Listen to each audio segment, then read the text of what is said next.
Finally, magsisimula na ang NBA Play-In Tournament at magtatapat-tapat na nga ang mga teams nakapasok sa 7th hanggang 10th spot.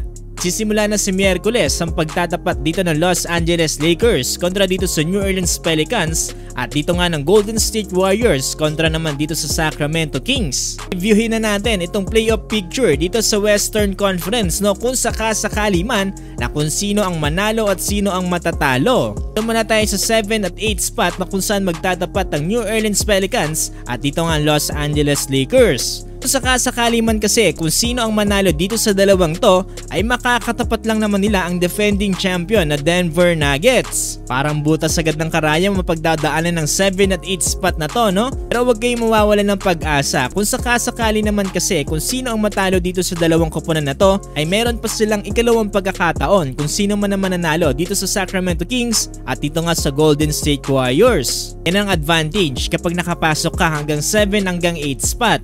Disadvantage naman para dito sa 9 at 10 spot dahil dalawang beses nilang kailangan paghirapan para lang makalaban dito ang naghihintay na Oklahoma City Thunder. Sakali man kasi kung sino ang mananalo dito sa Sacramento Kings at Golden State Warriors ay kailangan naman nilang kaharapin ang natalo dito sa naging laban ng Pelicans kontra dito sa Los Angeles Lakers.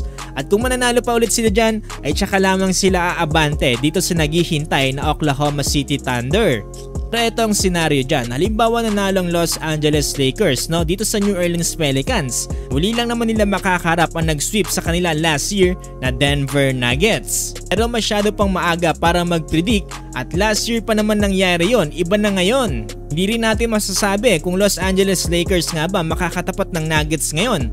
Paano kung New Orleans Pelicans? Isa rin sa pinakakaabang-abang ngayon ay yung paghaharap ng Warriors at dito nga ng Sacramento Kings. Babalikan natin ang paghaharap ng dalawang kupunan na ito sa regular season ay meron lamang silang tig-2 panalo sa 4 na beses na paghaharap.